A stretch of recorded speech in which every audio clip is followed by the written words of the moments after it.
আসসালামু আলাইকুম। আমরা এখন আছি মাগুরা শহরের পাশেই বড়ই গ্রামে।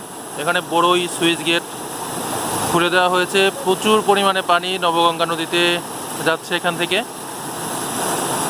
পানির স্রোত দেখুন, প্রতি সেকেন্ডে কত পরিমাণে পানি এই পাশের খাল দিয়ে নবগঙ্গা নদীতে যেয়ে পড়ছে।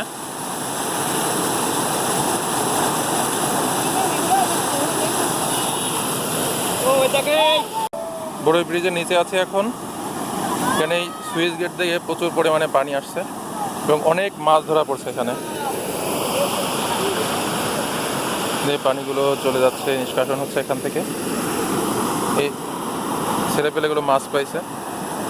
উপরে অনেক উৎসুক জনতা, পানি নিষ্কাশনের ব্যবস্থা দেখছে সবাই। আসলে এভাবেই হয়তো ডুম্বুর বাঁধ খুলে দেওয়া হয়েছিল, যদিও এটা ডুম্বুর বাঁধের তুলনায় হাজার কারণ লক্ষ গুণ ছোট। এভাবেই হয়তো সেই বাঁধটি খুলে দেওয়া হয় এবং পরবর্তীতে আমাদের দক্ষিণ পূর্বাঞ্চলের অবস্থা আজকে এরকম।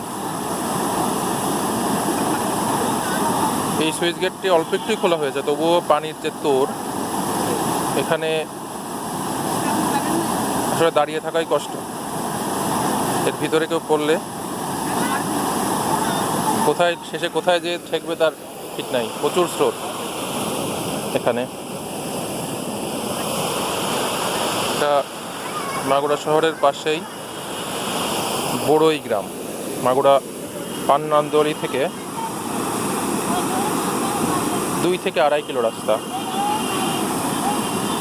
এখানে আসলেই এই সুইচ গেটটির সাথে সাথে একটি প্রাকৃতিক সৌন্দর্য অবলোকন করতে পারবেন। করে অনেক মানুষ ভিড় করে আছে। ওই পাশে একটি খাল, একটু